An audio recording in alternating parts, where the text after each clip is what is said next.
आज की इस वीडियो में हम बात करने वाले हैं हेल्स पैराडाइज सीजन 3 के एपिसोड 11 के बारे में। बेसिकली इस वीडियो में हम मांगा से चैप्टर 116, 17 एंड 18 को कवर करेंगे। तो चलिए अब हम बिना देरी के इसे शुरू करते हैं। हमें एक फ्लैशबैक दिखाया जाता है जिसमें शुगेन और दो शिनोबी भाग रहे थे। जब इस शुगेन उस पेन को पी लेता है, वो कहता है मैं इसे जहर के लिए टेस्ट कर रहा था, ये सेफ है, इसे पिया जा सकता है। प्रेजेंट में उसकी आंखों का रंग बदल गया था और वो ताऊ को देख पा रहा था। वो तामिया पर लगातार हमले करता है। तामिया सोचता है वो बिल्कुल पहले की तरह ही लड़ रहा है और ये ऐसा है मानो मैं फूची से लड़ रहा हूँ, ये काफी टफ है। जब भी वो तामिया के कपड़ों को थोड़ा सा फाड़ देता है और उसे फूची की बैंडेजेस दिखती है। शुगन कहता है क्या तुम हार मानते हो तामिया गेंतेत्सुसाई? तामिया कहता है मैं यहाँ लड़ने के लिए नहीं आया हूँ, मैं पूरे जापान में घूमता रहा और एक वक्त ऐसा है जब इंसान मुझे एक्साइट नहीं करते थे। मेरा निकनेम ब्लेड ड्रैगन उस मॉन्स्टर के नाम से पड़ा जिसे मैंने सबसे पहली बार मारा था। ये एक शिप का फ्रंट था जो कि ड्रैगन की शिप का था। उसने एक ही हमले से उस शिप को तोड़ दिया था। प्रेजेंट में वो इस शिप पर भी ऐसा ही हमला करता है, पर जब उसके घाव खुल जाते हैं और उसका खून बहना शुरू हो जाता है, वो कहता है मैं इसे 2 हिस्सों में नहीं तोड़ पाया,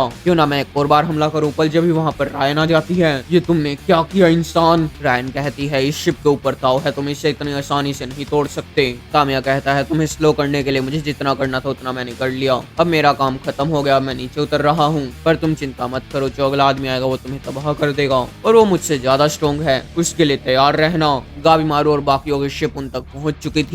तामिया कहता है तुमने देर कर दी गाबीमारू। गाबीमारू कहता है तुमने अच्छा किया गेंतेत्सुसाई, पर अब मैं इसे करूंगा, ये सब इसी बोट पर खत्म होगा। रायन, शुगन और गाबीमारू एक दूसरे से लड़ने के लिए तैयार थे। एक फ्लैशबैक में शुगन एक पेंटिंग को देखते हुए आइजन से पूछता है कि ये क्या है। आइजन कहता है ये नर्क की तस्वीर है, नर्क में सब ऐसे ही जलते हैं। शुगन कहता है मुझे समझ में आ गया, अब मैं नर्क में आ चुका हूँ, पर अपने क्लैन और इस दुनिया के लिए मैं नर्क के देवता को भी सजा दे दूंगा।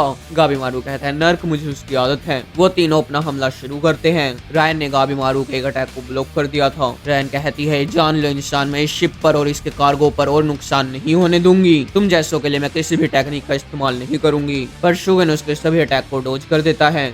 शुगन कहता है मैंने तुम्हारी हर चाल को पढ़ लिया है और तुम्हारी कमजोरी को भी। पर रायन उसके अटैक को आराम से डोज करती है। वो कहती है मैं एक शिनसेन हूँ, हर साधु इंसान से ज्यादा ताकतवर होता है और मैं सबसे बड़ी साधु हूँ। कुदरत के नियम के हिसाब से तुम जैसे कीड़े मुझे कुछ भी नहीं कर सकते। गाबीमारू कहता है ये दुश्मनों की हेड है, ये यूजिन और रैन से काफी ज्यादा ताकतवर है। पर जब ही रायन को एक कट लग जाता है, वहाँ पर सागरी आ चुकी थी, उसका ताऊ रायन के खिलाफ ताकतवर था। और जब ही वहाँ पर बाकी सब भी आ जाते हैं, रायन कहती है तुम्हें क्या लगता है एक झुंड बनाकर तुम मुझे हरा दोगे? शियोन कहता है गर्मी की वजह से मैं ज्यादा देर नहीं टिक पाऊंगा। नुरुगाई कहती है चलो इसे जल्दी खत्म करके घर जाते हैं। तामिया कहता है क्या मैं थोड़ा आराम कर लूं? गाबीमारू कहता है हमें बस जिंदा घर लौटना है। वो सब अपना हमला शुरू करते हैं। जिक्का अभी भी उसी बोट पर था, वो उस बोट की रखवाली कर रहा था। थोड़ी देर पहले के सीन में गाबीमारू कहता है रायन का ताऊ बहुत ही ज्यादा ताकतवर है, हमारे अटैक उस पर कुछ भी नहीं करेंगे। पर वो आग और शिप को एक साथ कंट्रोल कर रही है, साथ में वो अपने पपेट को भी कंट्रोल कर रही है। इसमें बहुत ज्यादा ताऊ लगेगा, अगर हम उसका और ताऊ लगवा दे तो हमारे और उसके बीच का गैप कम हो सकता है। यूजुरिया कहती है बिल्कुल वैसी स्ट्रेटेजी जैसे हमने रैन के खिलाफ इस्तेमाल की थी। गाबीमारू कहता है हमारे पास यही तरीका है और उसे डिस्ट्रैक्ट करेंगे मैं, ब्लेड ड्रैगन, यूजुरिया और नुरुगाई। यूजुरिया अपने जुत्सु से 3 वॉरियर बना देती है। अभी भी उसके मन में वही बात चल रही थी कि सिर्फ 2 आदमी और एक औरत बचेंगे। वो सोचती है यहाँ पर हम सब कुछ दाव पर लगा रहे हैं, मेन हमला सिर्फ सागिरी और शियोन ही कर सकते हैं क्योंकि उनका ताऊ ही उसके खिलाफ ताकतवर है। रायन उसके तीनों वॉरियर को एक ही अटैक में मार देती है। पर जब यूजुरिया पीछे से आकर उसके सर में अपना स्पीयर गाड़ देती है, पर इससे रायन को कुछ भी नहीं हुआ था, वो यूजुरिया को दूर फेंक देती है। नुरुगाई सोचती है भले ही मेरे सामने मौत क्यों ना हो।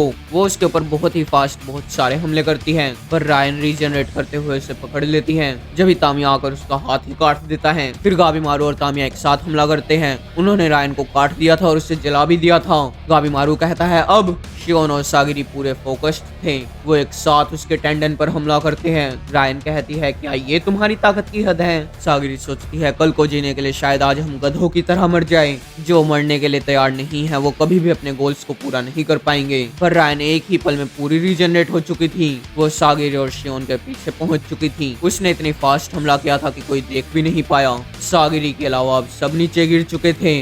रायन कहती है ये मूर्खता और कमजोरी मुझे बहुत परेशान कर रही है। साधु वही है जिसने इस दुनिया के सच को जान लिया है और सिर्फ जो दुनिया इस दुनिया के परे है वही मेरे पहुंच में नहीं है। गाबीमारू वापस उठ चुका था। रायन अब अपनी ट्रू फॉर्म में आ चुकी थी। उसके 6 हाथ और 5 आंखें थी। रायन कहती है पर जापान के सभी लोगों की बलि देने के बाद वो दुनिया भी मेरी पहुंच में होगी। और ये एपिसोड यहीं पर खत्म हो जाता है।